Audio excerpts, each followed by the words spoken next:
دوستو، مائرہ لاہور کے ایک گنجان آباد محلے میں پلی بڑھی تھی۔ چھوٹے کمروں والا گھر، باپ ایک کلرک، ماں گھریلو خاتون اور 3 بہنوں میں مائرہ سب سے بڑی۔ اس کا خواب سادہ تھا، عزت کی شادی، ایک چاہنے والا شوہر اور سکون بھری زندگی۔ رشتہ کروانے والی خالہ نے ایک دن ایک رشتے کا ذکر کیا۔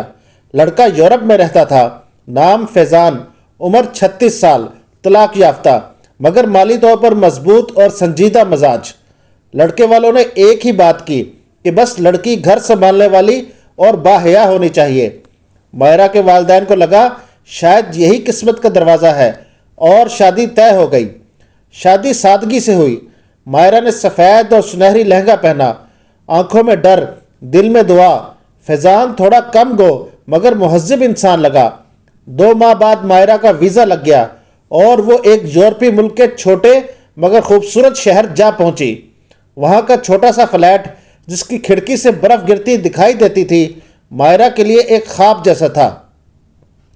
فیضان صبح آفس جاتا، شام کو گھر واپس آتا۔ کچھ ہفتوں بعد فیضان کے مزاج میں بدلاؤ آنے لگا۔ وہ ایک ایک کر کے مائرہ پر پابندیاں لگانے لگا۔ ابتدا میں مائرہ نے محسوس کیا مگر زبان بند رکھی۔ ایک دن مائرہ نے کہا، کل میں مارکیٹ چلی جاؤں، کچن کا سامان لینا ہے۔ فیضان نے ایک دم سخت لہجے میں کہا، تمہیں باہر جانے کی ضرورت نہیں ہے، جو چاہیے مجھے لکھ کر دے دو۔ ماہرہ خاموش ہو گئی۔ پردیس میں وہ پہلے ہی اجنبی تھی، اب 4 دیواری میں قید بھی ہو گئی۔ فیضان نے نظریں دیوار پر جما دیں مگر ذہن بہت پیچھے جا چکا تھا۔ یونیورسٹی کے زمانے میں اس کا کلاس میٹ پیٹر اپنی بیوی کی اکثر تعریف کیا کرتا تھا، کتنی سمجھدار ہے، سارے باہر کے کام خود سنبھال لیتی ہے۔ لیکن پھر وہ دن آیا جب پیٹر نے افسردہ آواز میں بتایا کہ وہ روز شاپنگ کے بہانے کسی اور سے ملنے جاتی تھی۔ وہ بے خبر رہا۔ اس واقعے نے فیضان پر گہرا اثر کیا۔ اس نے فیصلہ کیا کہ بیوی کو اکیلا باہر بھیجا تو عزت کبھی واپس نہیں آئے گی۔ ایک رات مائرہ کھانے کے بعد ہلکے پھلکے انداز میں اپنے فون پر بات کر رہی تھی، ہنسی مذاق، بچپن کی باتیں اور کچھ پرانی شرارتیں۔ فون بند ہوا تو فیضان نے فوراً پوچھا، کون تھا؟ کیا بات ہو رہی تھی؟ اتنی ہنسی کیوں آ رہی تھی؟ مائرہ نے الجھ کر کہا، میرا چھوٹا چچا زاد بھائی تھا، بس عام باتیں۔ لیکن فیضان نے سرد لہجے میں کہا، فون پر میرے سامنے بات کیا کرو۔ مائرہ کا دل جیسے سکڑ سا گیا۔ فیضان کو اس کا دوست جم یاد آیا۔ جم بہت خوش تھا کیونکہ وہ اپنی دیرینہ دوست کو پرپوز کرنے والا تھا، لیکن وہ کچھ دنوں سے محسوس کر رہا تھا کہ اس کی دوست کو رات کو لمبی لمبی کالز آتی تھیں۔ وہ کہتی تھی کہ جاب کولیگ ہے، وہ دونوں ایک اسائنمنٹ پہ اکٹھے کام کر رہے ہیں۔ چند ہفتوں بعد اس لڑکی نے جم سے بریک اپ کر لیا۔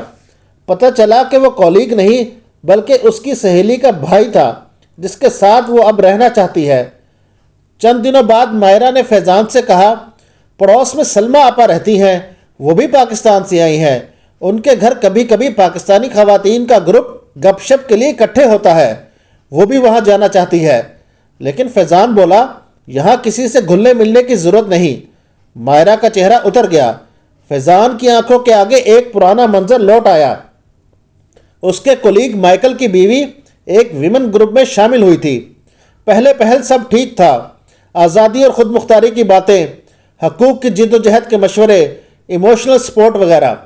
پھر ایک دن مائیکل نے اداس لہجے میں بتایا کہ اب وہ مجھے شوہر نہیں بلکہ اپنی آزادی میں رکاوٹ سمجھتی ہے، گھریلو کام کو پابندیاں سمجھتی ہے۔ ایک دن مائرہ نے فیضان سے پوچھا کہ اگر اللہ نے ہمیں اولاد دی تو تم کیا چاہو گے؟ فیضان نے جواب دیا کہ ابھی وہ 2 سال تک اولاد نہیں چاہتا۔ مائرہ کی آنکھیں نم ہونے لگیں۔ ماں بننے کا خواب اب کسی اندھیرے میں دفن ہو رہا تھا۔ فیضان ماضی کے دریچے میں کھو گیا تھا۔ اس کا دوست ایلیکس، جس کی بیوی نے بچہ پیدا ہونے کے کچھ عرصہ بعد ہی عدالت سے ڈائیورس لے لی تھی۔ عدالت نے ایلیکس کی ماہانہ آمدنی کا ایک بڑا حصہ بچے کی پرورش کے نام پر اس کی سابقہ بیوی کو دینا لازم کر دیا تھا۔ ان خیالات کی وجہ سے فیضان کا دل کام میں نہ لگنے لگا۔ HR ڈپارٹمنٹ نے فیضان کے کچھ سیشنز کمپنی کی ایکسپرٹ سائیکالوجسٹ کے ساتھ فکس کیے۔ ڈاکٹر ارجمن پہلے سیشن میں ہی فیضان سے دل کی بات کہلوانے میں کامیاب رہیں۔ فیضان نے ڈاکٹر انجمن کو اپنے ماضی کے تمام واقعات اور خوف کے بارے میں بتایا۔ ڈاکٹر ارجمن نے فیضان کو سمجھایا کہ آپ کا خوف جائز ہے، کیونکہ آپ نے مغربی معاشرے میں بے وفائی اور دھوکہ اپنی آنکھوں سے دیکھا، مگر مائرہ اس کلچر کا حصہ نہیں ہے۔ آپ مائرہ کو اس فلٹر سے دیکھ رہے ہیں جو اثر آپ کے دوست کے ساتھ ہونے والے واقعہ نے آپ پر چھوڑا ہے۔ آپ کو مائرہ کے ساتھ ٹرسٹ بلڈنگ کی ضرورت ہے تاکہ آپ مائرہ کے عمل دیکھ کر یقین کریں، نہ کہ پرانی یادیں سوچ کر۔ اگلے سیشن میں فیضان نے بتایا کہ وہ دھوکہ برداشت نہیں کر سکتا، اس لیے وہ فون کالز کا چیک رکھتا ہے۔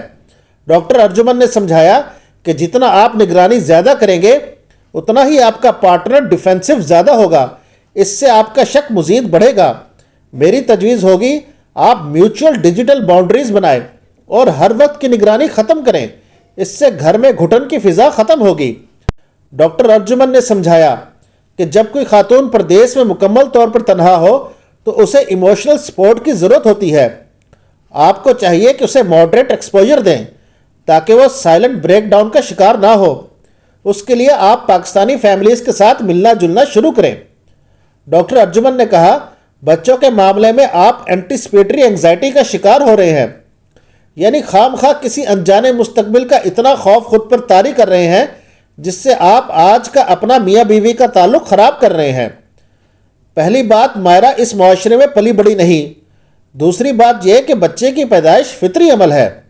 آپ کو یہ فیصلے اپنے پارٹنر کے ساتھ مل کر اتفاق رائے سے لینے چاہیے۔ کاؤنسلنگ سیشن سے فیضان نے اپنے اندر ایک پازیٹیو انرجی محسوس کی۔